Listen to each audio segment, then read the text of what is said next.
أشهد أن لا إله إلا الله.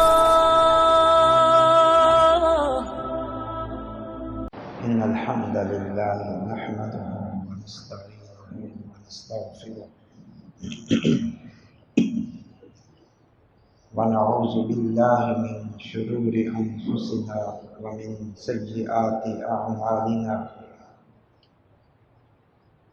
من يهده الله فلا مضل له ومن يضلل فلا هادي له. وأشهد أن لا إله إلا الله وحده لا شريك له وأشهد أن محمدا عبده ورسوله.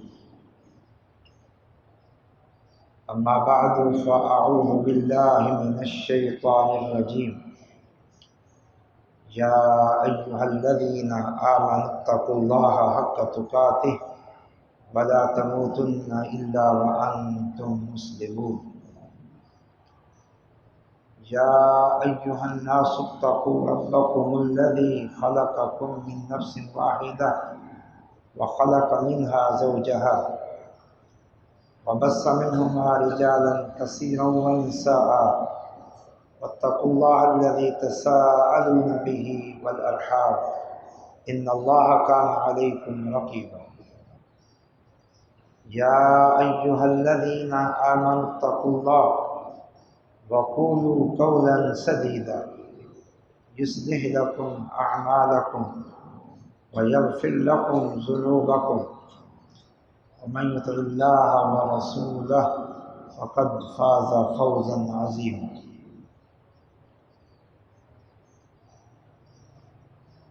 وقال الله تعالى في مقام آخر: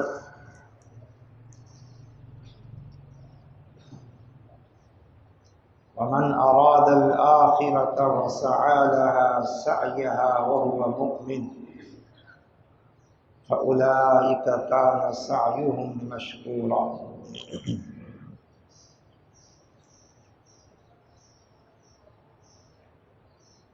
ماہ رمضان المبارک کا عظیم الشان مہینہ ہم پر سایہ فگن ہے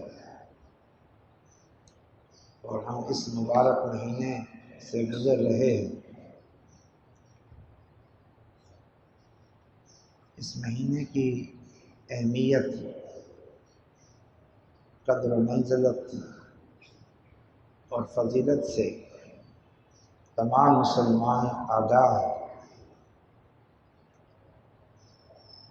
اور مزید علماء کرام سے، خطباء سے رمضان سے قبل کے جمعے میں، رمضان کے پہلے جمعے میں آپ سن چکے ہیں اور جان چکے ہیں۔ اب اصل کام عمل کا ہے، اور جو اس مہینے کی فضیلتیں اور برکتیں ہیں ان کو سمیٹنے کا ہے۔ اللہ تعالیٰ سے توفیق کی طلب بھی کریں اور پورے جذبے اور شوق سے کوشش بھی کریں۔ اس مہینے کی قدر کریں اور اس فائدے سے، اس موقع سے فائدہ اٹھائیں۔ یہ مہینہ نیکیوں میں اضافے کا مہینہ ہے۔ یہ مہینہ اپنی دینی تربیت کا مہینہ ہے۔ یہ مہینہ اپنے گناہوں کو معاف کرانے کا مہینہ ہے۔ یہ مہینہ اپنے آپ کو جہنم سے آزاد کرانے کا مہینہ ہے۔ ویسے یہ ساری باتیں سال بھر کی، ہر گھڑی کی اور ہر وقت کی، نیکیوں کا موقع ہر وقت موجود ہے۔ اپنی تربیت اور دینی اصلاح کے مواقع ہر وقت موجود ہیں۔ گناہوں کی بخشش کے مواقع ہر وقت موجود ہیں، اپنے آپ کو جہنم سے بچانے کے مواقع ہر وقت موجود ہیں،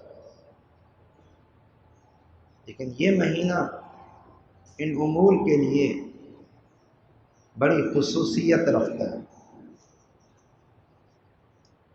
آپ یہ معروف حدیث جانتے ہیں، نبی صلی اللہ علیہ وسلم نے فرمایا اذا کان اول لیلۃ من رمضان صفدت الشیاطین ومرضت الجن وفتحت ابواب الجنہ وغلقت ابواب النار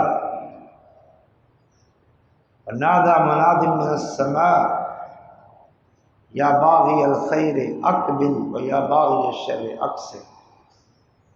کہ جب ماہ رمضان کی پہلی رات شروع ہوتی ہے تو شیاطین کو جکڑ دیا جاتا ہے، جنت کے دروازے کھول دیے جاتے ہیں، جہنم کے دروازے بند کر دیے جاتے ہیں، اور ایک اعلان کرنے والا فرشتہ ہر وقت پورے رمضان میں اعلان کرتا رہتا ہے، اے خیر یعنی نیکی اور بھلائی کے متلاشی آگے بڑھ، اور اے گناہوں میں پڑے ہوئے، شر میں پڑے ہوئے اب تو باز آ جا۔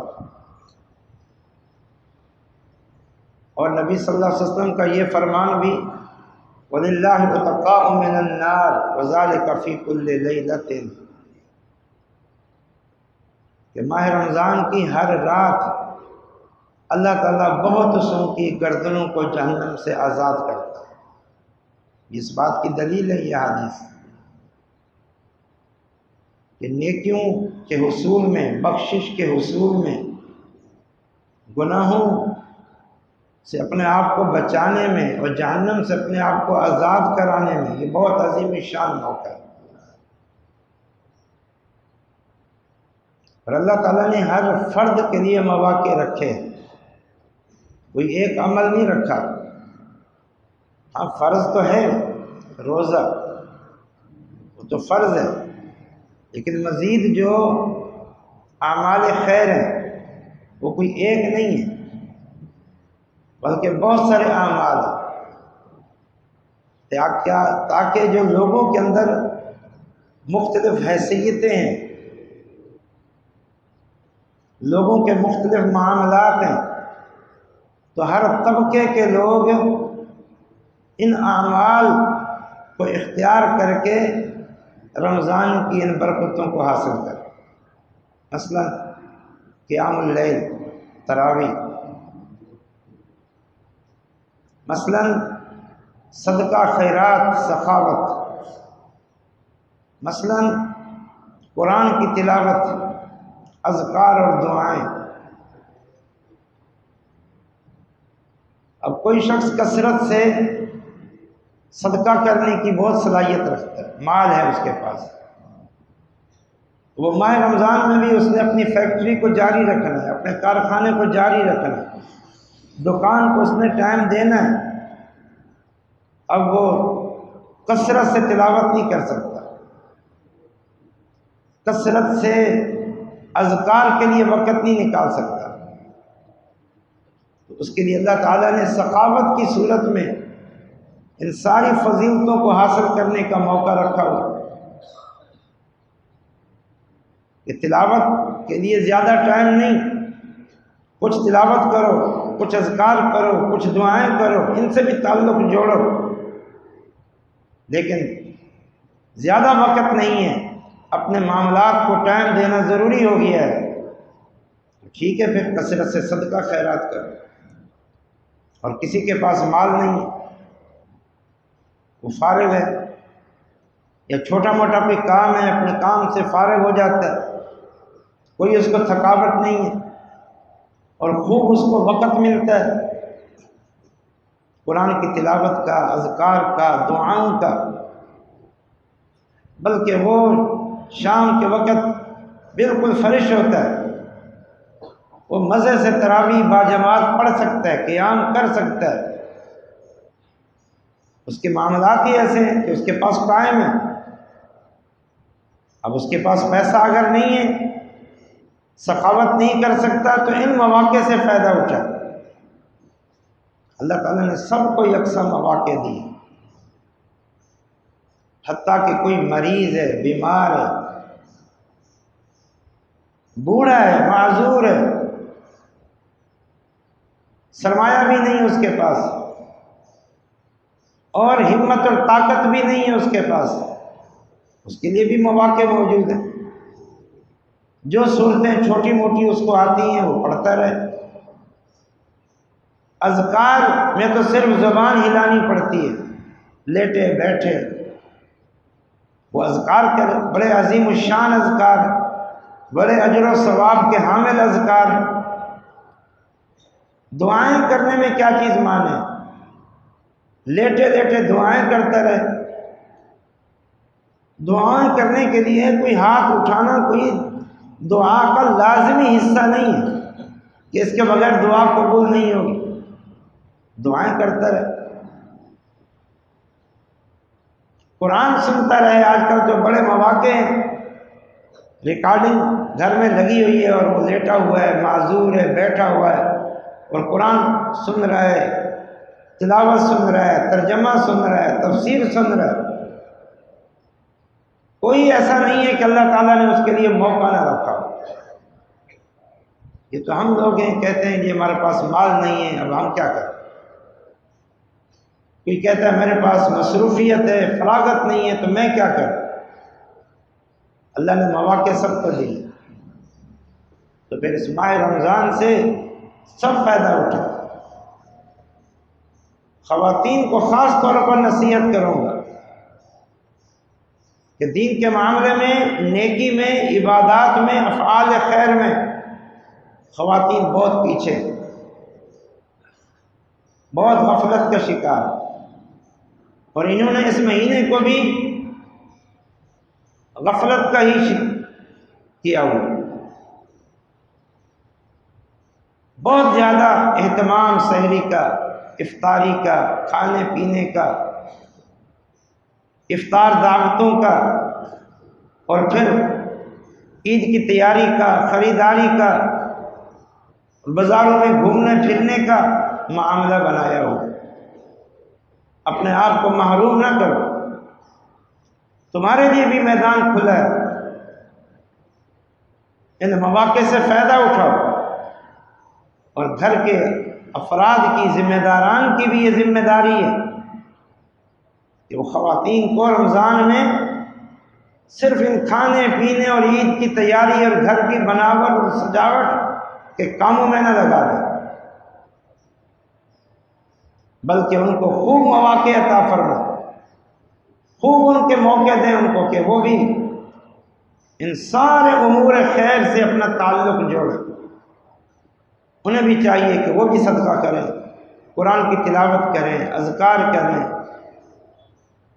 دعائیں کریں، اور بالخصوص وہ بھی مسجدوں میں آ کے تراویح پڑھیں، دروس سنیں،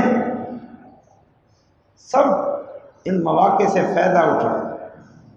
یہ اللہ تعالیٰ کی طرف سے مبارک اور انعام کے طور پر مہینہ ہے، اپنے آپ کو محروم نہ کرو،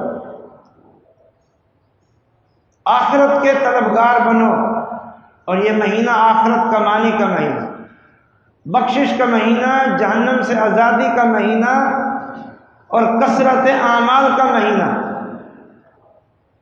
تو پھر دنیا کے طالب نہ بنو کہ اس موقع سے بھی فائدہ نہ اٹھاؤ۔ ایک مقام قرآن کا ہم آپ کو سناتے ہیں، سورۃ اسراء، جسے سورۃ بنی اسرائیل بھی کہتے ہیں، آیت نمبر 18، 19، 20 اور 21۔ اس میں دو قسم کے لوگوں کا ذکر ہے، ایک وہ جو صرف اہل دنیا ہے، بس دنیا چاہیے ہمیں، اور ایک وہ جو اہل آخرت ہے۔ ان دونوں کا اللہ نے بیان فرمایا۔ اہل دنیا کا بھی اور اہل آخرت کا بھی۔ اللہ تعالیٰ کا ارشاد ہے، من کان یرید الدنیا، جو دنیا چاہتا ہے، دنیا طلب چاہتا ہے، ہم اسے دنیا بھی دیں گے جتنا چاہیں گے، نؤتیہ منہا، جو ہم چاہیں گے اسے دیں گے، اور جسے چاہیں گے دیں گے۔ لیکن فرمایا وما لہ فی الآخرۃ، آخرت میں اس کے لیے کچھ بھی نہیں۔ فرمایا من کان یرید العاجلۃ عجلنا لہ فیہا ما نشاء لمن نشاء، جو بندہ دنیا چاہتا ہے، العاجلہ یہ جلدی کی چیز ہے جو ختم ہونے والی ہے، جو دنیا چاہتا ہے، دنیا کا طلبگار ہے، دنیا پرست ہے، اللہ تعالیٰ فرماتے عجلنا لہ فیہا ما نشاء لمن نرید، ہم اس کی چاہت کے مطابق اس کو دنیا میں ہی دے دیں گے۔ لیکن دو باتیں بیان فرمائی اللہ تعالیٰ نے، ایک یہ جسے چاہیں گے دیں گے، اور دو جتنا چاہیں گے دیں گے۔ یہ نہیں کہ دنیا طلب کرنے پر دنیا بہت مل جائے اور ہر ایک کو مل جائے، جتنا چاہے مل جائے۔ یہ فرمایا کہ ہم اسے دیں گے جسے چاہیں گے اور جتنا چاہیں گے دیں گے، جو دنیا کا طلبگار، جو چاہتا ہے مجھے بس دنیا مل جائے۔ لیکن ساتھ میں فرمایا ثم جعلنا لہ جہنم، پھر اس آدمی کے لیے جہنم ہے، اس کا ٹھکانہ جہنم ہے، یصلاھا مذموما مدحورا، جہاں وہ داخل ہوگا اس طرح کہ قابل مذمت، ذلیل و رسوا ہو کر سب اس کی ملامت کریں گے، اور وہ خود بھی اپنے آپ کو ملامت کرے گا، اللہ کی طرف سے بھی اس کی مذمت ہوگی، ذلیل و رسوا ہو کر وہ جہنم میں داخل ہوگا، اور مدحورا دھدکارا ہوگا، اللہ کی رحمتوں سے دھدکارا ہوگا، دور کر دیا گیا، کچھ بھی اس کے لیے نہیں ہے۔ یہ فرمایا جو من کان یرید العاجلہ، جو دنیا کو چاہتا ہے، تو پھر اس کو دنیا کچھ ہو سکتا ہے مل جائے، لیکن آخرت میں اس کا ٹھکانہ جہنم ہے۔ اور آگے دوسرے طبقے کا ذکر ہے، ومن اراد الآخرۃ وسعى لها سعيها وهو مؤمن،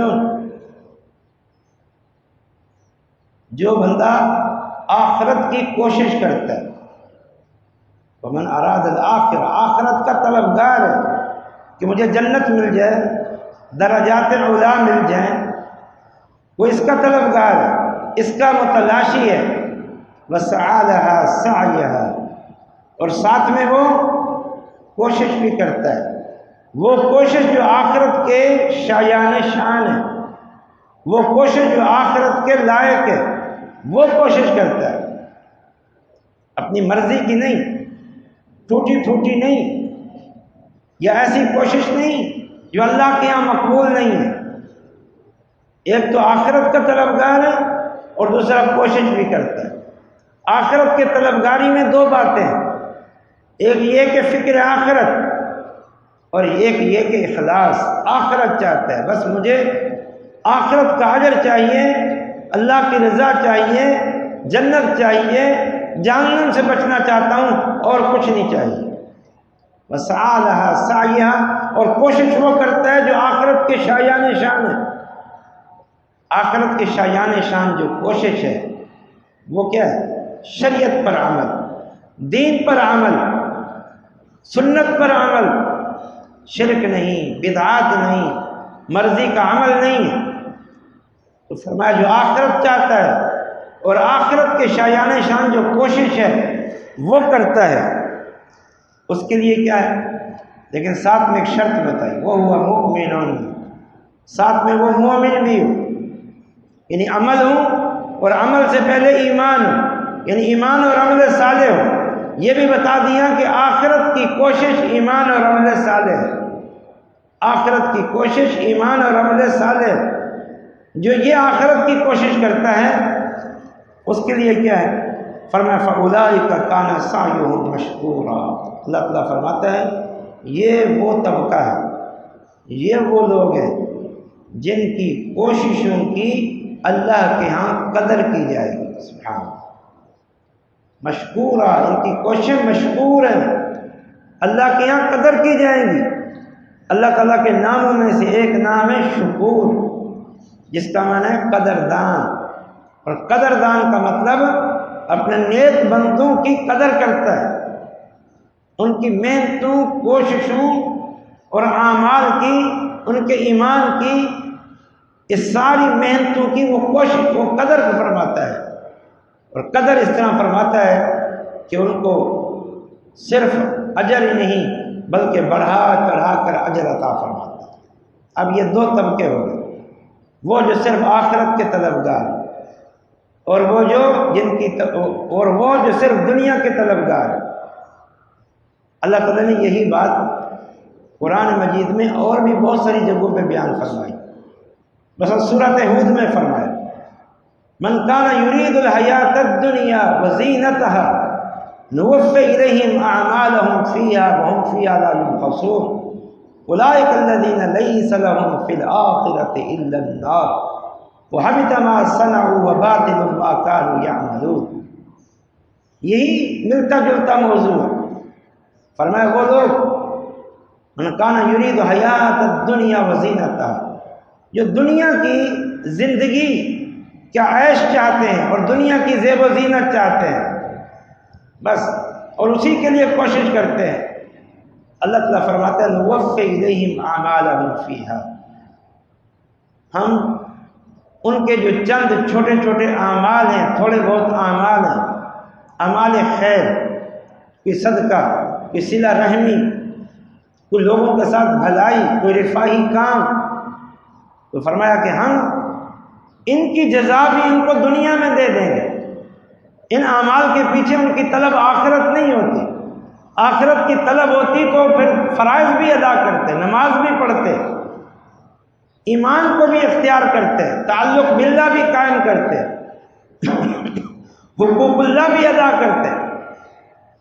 جو بندہ صرف دنیاوی خیر کے کام کرتا ہے، صرف صدقہ کر دیا، مثلا کسی رشتہ دار کی ضرورت پوری کر دی، کسی محتاج کی ضرورت پوری کر دی، کہ رفاہی کاموں میں بڑھ کر حصہ لیتا ہے، لیکن ایمان نہیں، نماز نہیں، روزہ نہیں، حج نہیں، قرآن کی تلاوت نہیں، مسجدوں سے تعلق نہیں ہے، اس کا واضح مطلب یہ ہے کہ وہ صرف دنیا کی واہ واہ چاہتا ہے، رشتہ داروں میں، علاقے میں، قوم میں، شہروں میں ناموری چاہتا ہے، یعنی دنیا کا طلبگار، تو آخرت نہیں چاہتا۔ تو اللہ تعالیٰ فرماتا ہے نوفی الیہم اعمالہم فیہا، تو ہم دنیا میں اس کی ان نیکی کیا، جو حقیقت تو نیکی ہے لیکن اس کے لیے نیکی نہیں ہے کیونکہ اس میں اخلاص نہیں ہے، لیکن اس کا بدلہ ہم دنیا میں دے دیں، اس کو فائدہ پہنچے گا، شہرت ملے گی، لوگوں میں عزت ملے گی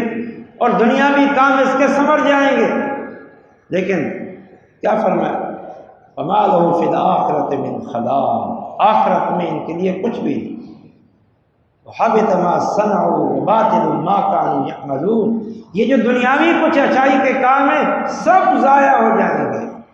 یعنی اگر آخرت کی طلب نہیں، جستجو نہیں ہے، تو پھر یہ جو دنیا کے کچھ رفاہی قسم کے امور ہیں، اللہ فرماتے ہیں ہم ان کا دنیا میں اس کو صلہ دے دیں گے، آخرت میں اس کے لیے کچھ بھی نہیں۔ یہ ان لوگوں کی بات، اس لیے ضروری ہے کہ آپ دنیا پرست نہ بنیں، دنیا کے طلبگار نہ بنیں، بلکہ آپ کی توجہ آخرت پر ہونی چاہیے۔ ایک اور مقام پر بھی اللہ تعالیٰ نے یہی بات بیان فرمائی،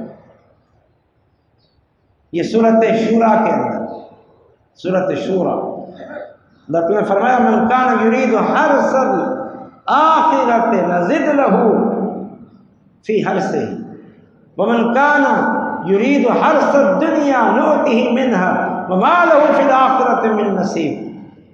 جو بندہ آخرت کی کھیتی کا طلبگار، کھیتی کہتے ہیں نا جب بندہ بیج بوتا ہے اور وہاں سے فصل اگاتا ہے، اناج اٹھاتا ہے اور سال بھر مزے سے کھاتا پیتا ہے، فرمایا جو آخرت کی کھیتی کا طلبگار ہے کہ میں دنیا میں کچھ عمل کروں جو آخرت میں میرے کام آئے، اللہ تعالیٰ فرماتا ہے نزد لہو فی حرثہ، اس کی کھیتی میں ہم اضافہ کریں، ہم اس کی کھیتی کو ترقی دیں گے، یعنی اس کو بڑھا چڑھا کر اجر دیں گے، بہت زیادہ اجر دیں گے۔ ومن کان یرید حرث الدنیا، اور اس کے بالمقابل جو صرف دنیا کی کھیتی چاہتا ہے کہ مجھے دنیا کی ترقی مل جائے، دنیا کی زیب و زینت مل جائے، اس کی ساری محنتیں دنیا کے لیے ہیں، تو فرمایا ما لہ فی الآخرۃ من نصیب، پھر آخرت میں اس کے لیے کچھ بھی نہیں۔ یہ سارے امور کو یاد رکھے، دنیا پرست نہ بنے، آخرت پرست بنے۔ سیدنا علی رضی اللہ تعالی عنہ کا ایک قول ہے صحیح بخاری میں، بڑا عظیم الشان اور قابل قدر قول ہے۔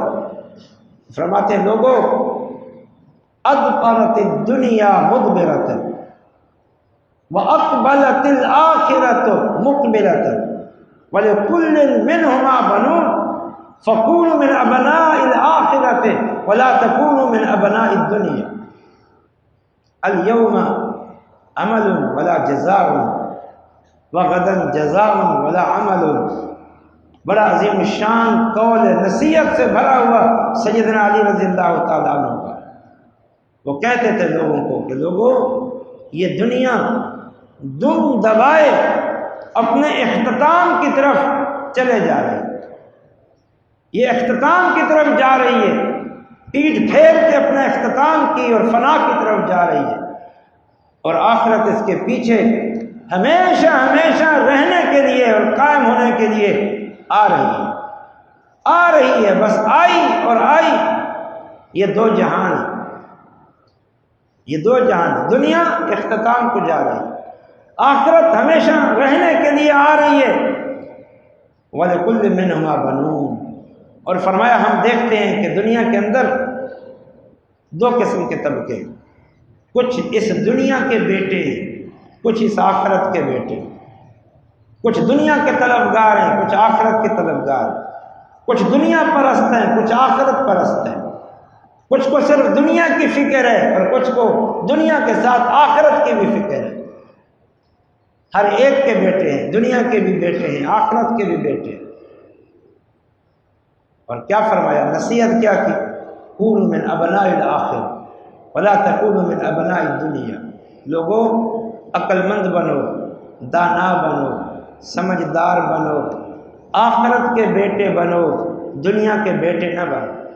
دنیا تو ختم ہو جائے گی، کھا پی لیا اور ختم، عیش و عشرت کر لیا اور ختم، وہ بھی پتہ نہیں کسے کتنا عرصہ زندگی ملے، اور وہ بھی پتہ نہیں صحت کے ساتھ بھی زندگی ہے کہ نہیں ہے۔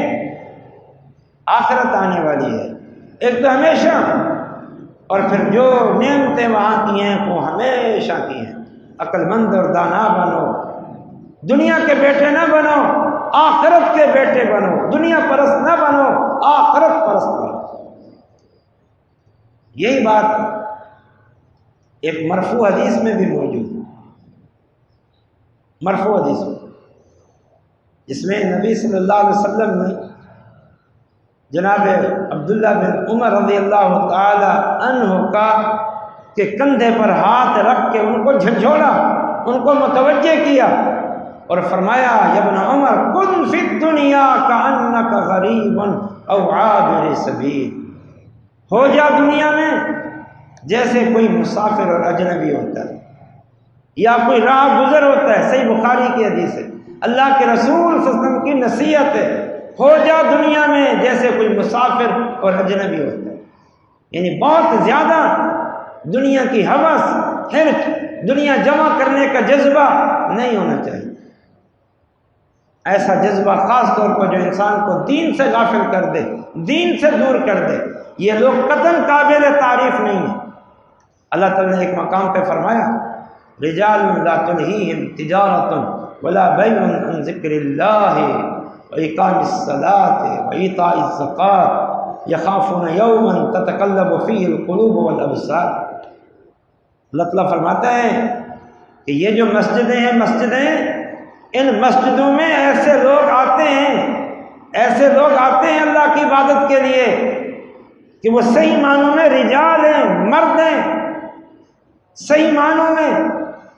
ان کا عمل کیا ہے، ان کا طرز عمل کیا ہے، کہ تجارتیں اور خرید و فروخت یعنی یہ کاروبار، یہ دنیا کے معاملات انہیں اللہ کے ذکر سے، انہیں نماز سے، انہیں زکوٰۃ سے غافل نہیں کرتے۔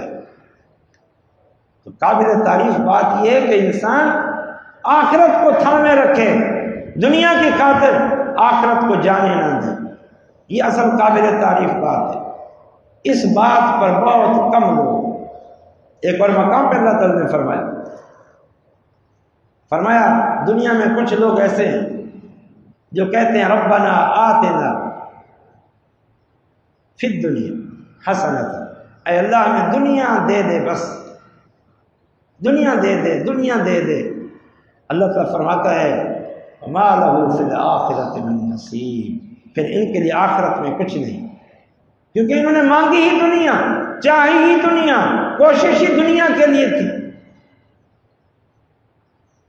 ربنا آتنا فی الدنیا حسنہ، وہ کہتے ہیں اللہ ہمیں دنیا دے دے، اللہ فرماتا ہے دنیا مل جائے گی، آخرت میں کچھ نہیں۔ اور کچھ لوگ ایسے ہیں جو کہتے ہیں ربنا آتنا فی الدنیا حسنۃ وفی الآخرۃ حسنۃ وقنا عذاب النار، اے اللہ دنیا میں بھی دے دے ہمیں، تاکہ ہم کسی کے محتاج نہ ہوں، تاکہ امن سکون کے ساتھ رہیں، تاکہ کھائیں پئیں سکون ہو اور ہم پھر تیری بندگی اور عبادت کر سکیں، اس لیے ہمیں دنیا میں بھی کچھ دے دے، اور ساتھ میں فی الآخرۃ حسنۃ، اصل ہماری توجہ آخرت ہے، اللہ آخرت میں بھی ہمیں دے۔ اللہ تعالیٰ نے ان کی تعریف کی، یہ لوگ قابل تعریف ہیں۔ یہ نبی صلی اللہ علیہ وسلم کی دعا ہے، آپ صلی اللہ علیہ وسلم طواف کرتے ہوئے رکن یمانی اور حجر اسود کے بیچ میں جب یہ طواف کے دوران جب اس جگہ سے گزرتے تو یہ دعا پڑھتے ربنا آتنا فی الدنیا حسنۃ وفی الآخرۃ حسنۃ وقنا عذاب النار۔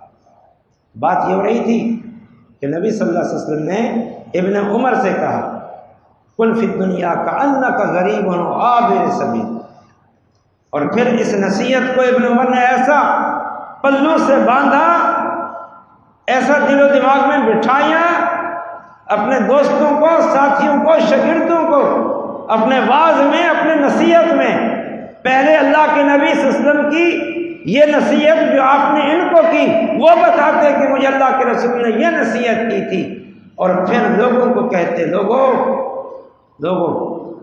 تم میں سے اگر کسی کو صبح نصیب ہو گئی ہے تو یہ نہ سمجھے کہ شام بھی مجھے نصیب ہو جائے گی، کسی کو شام نصیب ہو گئی ہے تو یہ نہ سمجھے کہ مجھے صبح نصیب ہو جائے گی، بلکہ اسی صبح کو غنیمت جان لے اور سمجھے پتہ نہیں شام نصیب ہونی ہے نہیں ہونی، میں نے جو کرنا ہے کر لوں، شام مل جائے تو غنیمت جان لے اور کچھ نیکی کے کام کر لے، پتہ نہیں صبح نصیب ہوگی کہ نہیں ہوگی۔ تو یہ ضروری ہے کہ ہماری زیادہ توجہ آخرت کی طرف ہونی چاہیے۔ تو ہم اس مقام کو آپ کے سامنے عرض کر رہے تھے کہ اللہ تعالیٰ نے دو طبقوں کا ذکر کیا، ایک وہ جو دنیا چاہتے ہیں، اللہ فرماتا ہے ان کے لیے آخرت میں کچھ نہیں، ایک وہ جو آخرت چاہتے ہیں۔ آخرت چاہنے کا یاد رکھو، یہ مطلب قطعاً نہیں ہے کہ انسان دنیا سے کنارہ کشی اختیار کر لے، دنیا کو چھوڑ دے، لا تعلق ہو جائے، یہ کہیں بھی یہ تعلیم نہیں ہے، اور کسی عالم نے، کسی آپ کے خطیب نے، کبھی کسی امام نے، کبھی کسی واعظ نے یہ آپ کو نہیں کہا، کیونکہ شریعت کی تعلیم ہی نہیں، بلکہ اتنا ہے کہ دنیا سے تعلق ایک تو ایسا نہ ہو کہ آپ اس میں بہت زیادہ مصروف ہو جائیں، اور نمبر دو دنیا کا تعلق ایسا نہ ہو کہ آپ کو فرائض سے غافل کر دے، ان مواقع سے غافل کر دے، یا پھر ایسا تعلق کہ آپ ان مواقع کو جو بھی رمضان میں ان کو ضائع کر کے رکھ دیں، ایسا نہیں، بلکہ اگر آپ سمجھتے ہیں کہ اللہ کا دیا ہوا بہت کچھ ہے، ماہ رمضان میں اپنے کاروبار کو وقت کم دوں گا اور میں اپنا عبادات میں، اذکار میں، مسجد میں، تراویح میں، روزوں کو ان کو وقت زیادہ دوں گا، تو ایسا کرنا چاہیے۔ یہ ہوتا ہے میں ایک موقع سے فائدہ اٹھانا۔ تو بات یہ ہو رہی تھی کہ جو آخرت کے طلبگار ہیں ان کے لیے اللہ تعالیٰ ارشاد فرماتا ہے کہ کان سعیہم مشکورا، ان کی کوششوں کی قدر کی جائے گی۔ اگلی دو آیتیں بھی سن، فرمایا کلن نمد ہؤلاء وہؤلاء من عطاء ربک۔ باقی رہی دنیا کی بات تو فرمایا یہ دنیا ہم ان نیک لوگوں کو بھی دیتے ہیں اور ان صرف دنیا پرستوں کو بھی دے دیتے ہیں، ہم سب کو دے دیتے ہیں۔ باقی اللہ کی حکمتیں کسی کو کم کسی کو زیادہ، یا حکمت کے تحت کسی کو بالکل نہیں دی، لیکن اصولی طور پر یہ ہے کہ دنیا ملتی سب کو ہے، سب زندہ ہیں، سب کو کھانے میں مل رہا ہے، سب کو پینے کو مل رہا ہے، سب کو لباس مل رہا ہے۔ دنیا یہی ہے۔ یہ مطلب نہیں ہے دنیا ملنے کا کہ انسان فیکٹریوں کا مالک ہو، کارخانوں کا جو ہے نا کہ وہ مالک ہو، بلکہ اللہ تعالیٰ گزر بسر کے لیے اللہ فرماتے ہیں ہم سب کو عطا فرماتے ہیں۔ کلن نمد ہؤلاء وہؤلاء من عطاء ربک، ان کو بھی دنیا پرستوں کو بھی، ان کو بھی آخرت پرستوں کو ہم اللہ فرماتا ہے اپنی عطا میں سے دیتے رہتے ہیں۔ وما کان عطاء ربک محظورا، آپ کے رب کی عطا روکی ہوئی نہیں۔ ہاں عارضی اور وقتی طور پر اللہ اپنی حکمتوں اور مصلحتوں کے تحت کسی سے کچھ روک لے، کسی کو زیادہ دے دے، وہ ایک الگ بات، یہ وہ الگ بات۔ مطلب اس میں اشارہ ہے کہ دنیا اللہ تعالیٰ نے سب کو دینی ہے، کیونکہ اللہ نے دنیا قائم کی ہے، تم اللہ کے بندے ہو، اللہ نے تمہارے رزق کا ذمہ اٹھایا ہوا ہے، وہ رب العالمین ہے، جتنا تمہاری ضرورت ہے، جس کی ضرورت ہے مل کے رہے گی۔ باقی کسی کو زیادہ دے کر آزما دیا، کسی کو محروم کر کے آزما دیا، وگرنہ عمومی قاعدہ یہ اللہ فرماتا ہے دنیا مل کے رہے گی۔ اس لیے تمہیں دنیا پرستی کی ضرورت نہیں، جتنا تمہاری ضرورتیں ہیں وہ سب کو مل کے رہے، جانوروں کو مل جاتی ہے، درندوں پرندوں کو مل جاتی ہے، کیڑے مکوڑوں کو مل جاتی ہے کہ وہ زندہ ہیں، رہ رہے ہیں، ان کی سانسیں باقی ہیں۔ انسانوں کو کیوں نہیں ملیں گی؟ انسانوں کو بالاولیٰ ملیں گی۔ انسان تو اشرف المخلوقات ہے، جتنا ہماری ضرورتیں اللہ نے وہ عطا فرمانی ہے، پھر کیوں آپ دنیا پرست بنتے ہیں، زیادہ حاصل کرنا چاہتے ہیں، زیادہ زیب و زینت چاہتے ہیں، زیادہ عیش و عشرت چاہتے ہیں، اور دنیا پرستوں کو دیکھ کر آپ بھی دنیا پرست بنتے ہیں۔ یہ طرز عمل غلط ہے۔ اللہ نے فرمایا یہ طرز عمل غلط ہے۔ جتنا تمہاری ضرورتیں ہیں تم جائز طریقے سے کوشش کرو، وہ تمہیں مل جائیں گی۔ ہاں تمہاری اصل توجہ آخرت کی طرف ہونی چاہیے۔ اور اگلی آیت بڑی زبردست ہے، چوتھی آیت، انظر کیف فضلنا بعضهم علی بعض۔ اے نبی صلی اللہ علیہ وسلم آپ دیکھیے کیسے ہم نے بعض کو بعض پر فضیلت دے دی، دنیا کے اعتبار سے، دنیاوی مال و متاع کے اعتبار سے فضیلت دے دی۔ دیکھیں آپ کیسے ہم نے بعض کو بعض پر فضیلت، کسی کو عہدہ مل گیا، کوئی صاحب اولاد ہے، کسی کو بہت مال مل گیا، کوئی فیکٹریوں اور کارخانوں کا مالک ہو گیا، کوئی عالی شان محلات کا مالک ہو گیا، اور کوئی اس کے مقابلے میں کم تر ہے، صحیح اس کے پاس وہ بھی کھا کے سوتا ہے، اس کی بھی چھت موجود ہے، اس کے بھی پہننے کے لیے لباس موجود ہے، صحت اس کو بھی ملی ہوئی ہے، لیکن ہے تھوڑا کم تر۔ یہ اللہ فرماتا ہے یہ تقسیم بھی ہم نے کی ہوئی ہے، لیکن ان درجات کو بھی دیکھیں۔ اور وَلَلْآخِرَةُ أَكْبَرُ دَرَجَاتٍ وَأَكْبَرُ تَفْضِيلًا، اور جو آخرت ہے وہ بہت بڑی ہے باعتبار درجات کے، اور بہت بڑی ہے باعتبار فضیلتوں کے۔ آخرت کے جو درجات ہیں نا وہ بہت بڑے ہیں، اور آخرت کی فضیلتیں بہت بڑی ہیں۔